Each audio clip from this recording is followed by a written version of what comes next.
Welcome to 15-Minute Fundamentals, where we break down crypto projects and learn about the drivers behind the data you see on our charts. Today, I'm joined by Joe Flanagan, co-founder of Maple Finance, a lending protocol built for institutional borrowers.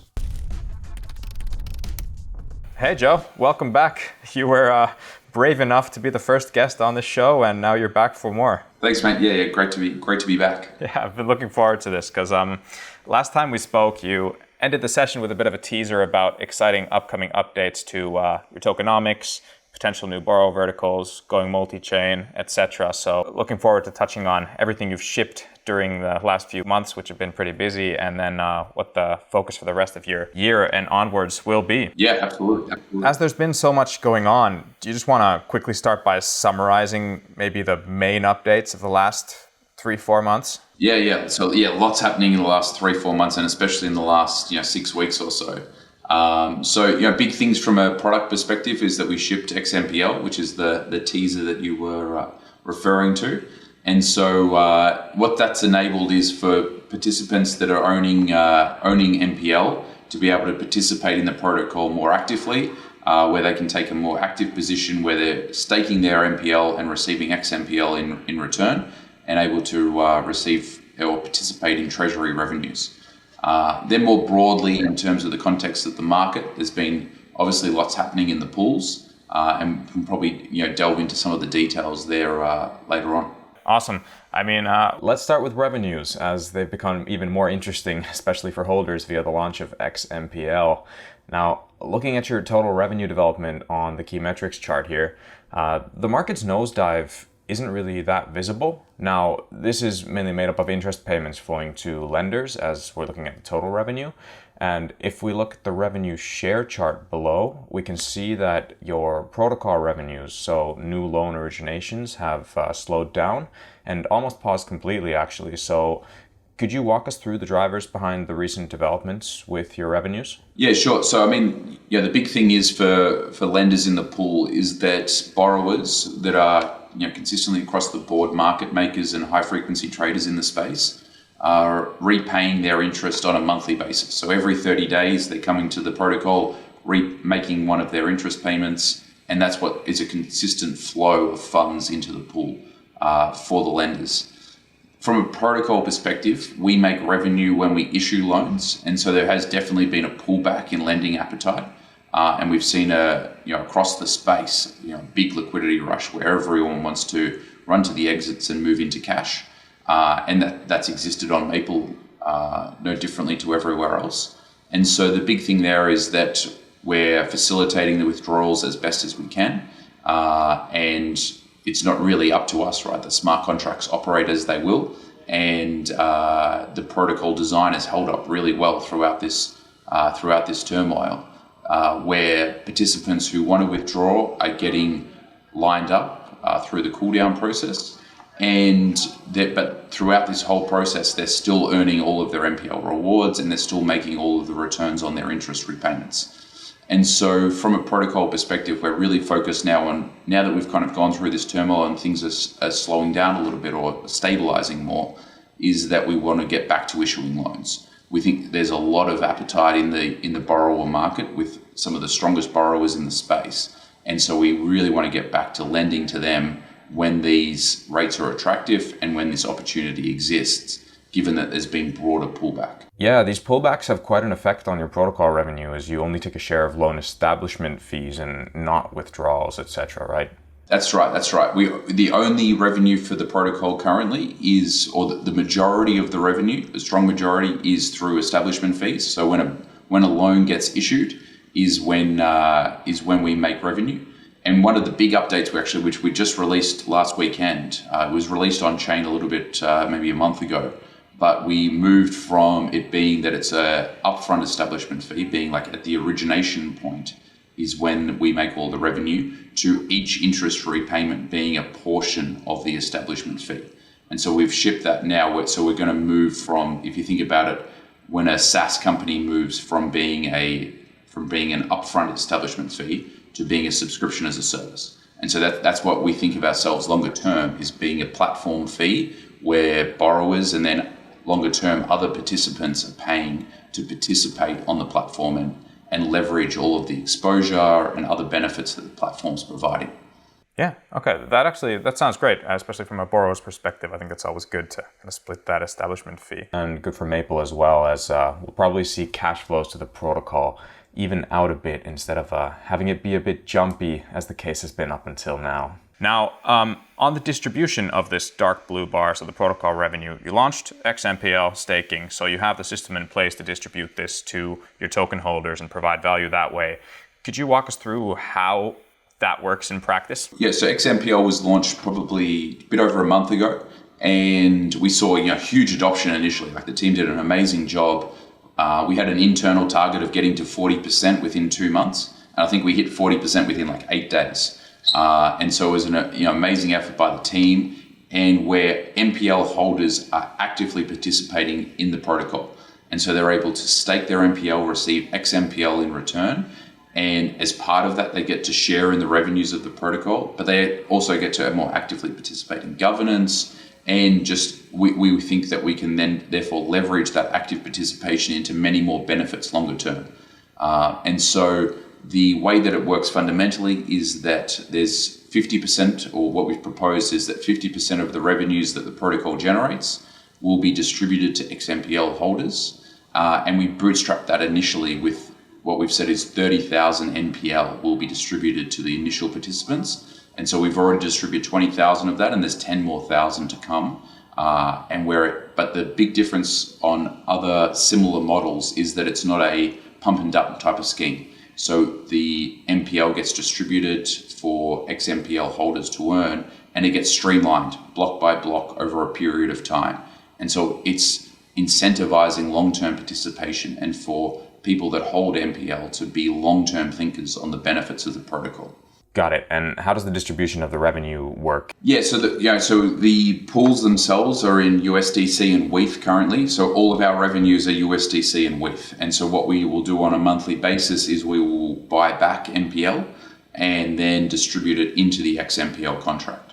Establishment fees come in, we then rebuy MPL and then distribute it to the xMPL holders. And so, whilst we're going to do that manually initially, if you think about longer term, when we grow the pools significantly in size and the number of pools, then we'll kind of automate that process and be able to distribute more regularly on a systematized way longer term. And let's move over to Solana, because I think that was a pretty big thing both for you guys and the Solana ecosystem in general. So how has that launch been from your perspective, and what's the current status? Yeah. So I think when we spoke last that we were just about to launch on Solana, and so the launch went fantastically well. The team did a great job in terms of the actual execution of the technology, because it's a big deal. It's not like it's an EVM compatible chain. We're going completely differentiated to the Ethereum model, and so the way that we went about it was that we hired a team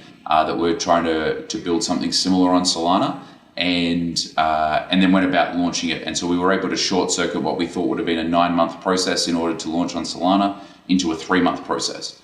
And so the team did an awesome job on launching. I think we launched with X margin, but we launched with around $40 million to start, which was, I think at the time, our biggest initiation of a pool. And so xMargin's been a strong protocol participant across the board since the beginning, and they've assisted pool delegates previously with the way that they provide on-chain data and analysis of borrowers. And so it was a natural progression for them to become a pool delegate on the platform. And we're super excited about what they're able to do longer term with us, not just in the pool that they control, but in the service they're able to provide to pool delegates across the board. And then the other big thing that happened was that we launched a pool with Genesis. And so obviously they're the biggest lender in the space, done over $40 or $50 billion in the first quarter of this year. And they launched on Solana a pool of their own where they distributed 2 loans and started with $75 million. And that was a huge validation for us in that what we think of ourselves is as infrastructure and technology, and the biggest lender in the space coming onto the platform and utilizing our technology is a huge incentive to the team and a huge motivator for us to continue building and optimizing the service and technology we can provide to these types of businesses. So the two major updates were the launch of xMPL and then launching Maple on Solana, after which pretty shortly the market decided to nosedive. So I think it only makes sense to quickly speak on how that affected you guys, if at all, and how have you managed through this turbulence? Yeah. I mean, like everyone, it has a big impact on us, and we've the team's done an amazing job in dealing with it. The broader thing is that lenders in the space have been deeply affected, right? You look at all the CeFi participants. A lot of them are now either out of business or significantly reduced in the scope of what they do. We've heard from borrowers that there's been a significant pullback in lending appetite, whether it's either they pull loans altogether or it's only over collateralized options. And so we see it as being, whilst it's a short-term shock and definitely has repercussions for us in terms of the quantum of withdrawals and the ability to issue new loans, we see it as longer-term being a huge upside for us.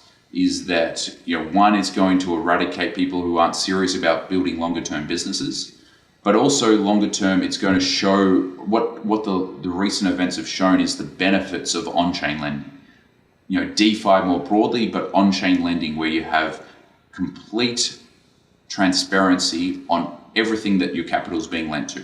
So I can go to the Maple platform at any time and see where my dollars are going, who are the participants on the platform, and know who those exposures are to. And that's the big difference between CeFi and DeFi. Everyone thinks that this is some broad crypto narrative. There is distinct difference between CeFi and DeFi, and CeFi is like the old traditional banking infrastructure. DeFi is on-chain transparency, and that's what we're all about, and we want to provide that transparency and infrastructure to all of the participants on the platform. And so what we see longer term is that whilst there's an initial shock, we will come out the other side of it, and we hope we'll come out the other side of it very strong, where we're one of the few participants that's able to lend capital to some of the best companies in crypto. And then we progress from there into other verticals. So we don't want to see ourselves as only a crypto lender. Whilst we've initiated ourselves through that lens, we've created a little wedge for ourselves, and then we want to expand it into other borrower verticals. So we're very keen on launching a crypto mining pool, and then going more broadly into SaaS, fintech, technology companies where we can lend to them using on-chain infrastructure. And so that's the broad landscape of where Maple is today and the huge upside that we see in the long term. Yeah, agree. DeFi has definitely showed its strength against CeFi counterparts amidst this turbulence. Last time you mentioned that you would be very keen on expanding to pools for crypto miners. Has that happened yet? And more broadly, how do you see your pools and borrowing volume developing moving forward? Yeah. So we're still pursuing that actively, and we would be confident that we'll launch at least one Bitcoin mining pool in this quarter. And then we're also looking at other opportunities for pools that are outside of crypto more broadly. And we've seen that with these current market conditions that we would like to diversify out of being completely crypto native. What's next? You published a pretty extensive blog post on the future roadmap. So yeah, absolutely. So the biggest thing that we're working on, and I think I've alluded to it in a couple of Twitter posts, is around what we call Pools V2 internally, but really what is Maple 2.0. And so we launched in May last year, and that was an MVP, if you like, of the smart contracts. Whilst they operate fantastically well and have facilitated us going from 0 to 1.5 billion in loans initiated, there's what we've learned throughout that process we're now able to encapsulate into the next version of the Maple protocol. And so there's two big things that we've learned. One is that we need to be much more flexible in the design of the smart contracts. And so that's what Maple 2.0 is going to enable. We're going to have a base infrastructure that we're then enable to iterate and develop on top of. And so the team's in the process of scoping and building that, and we look forward to launching that before the end of this year. And then it will also bring with it some features. And so one of the big features is around withdrawal mechanism. And so we've seen it in the, especially during the last 6 weeks, where we want equitable ability to withdraw funds. And so in the event that there is a big catastrophic event in the markets, then people are able to participate in the withdrawal mechanism equitably. And then we can look to, doing further things within the construct of our new protocol. So it could be the way that interest is earned. So currently we operate where you can withdraw interest. We want to move to an accruing value token that can then be interoperable with the space. And so there's broader things like that, which is just a complete overhaul of the underlying infrastructure of Maple that will enable us to scale into the future. And so, as I said, we go from 0 to 1 billion with the existing or the initial smart contract infrastructure. This is what will enable us to go from 1 billion to 5 billion to 10 billion to 50 billion.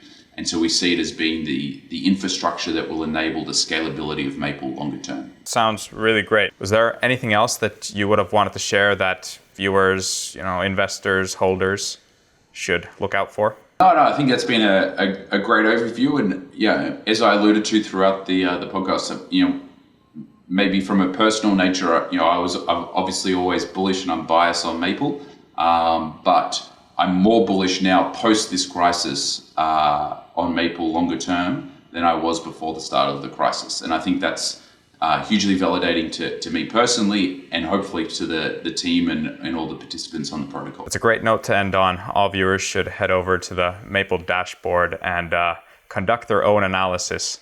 Thanks a lot, Joe. It's always a pleasure having you on, and we'll probably do this again in 3 or 4 months. Absolutely. Look forward to it.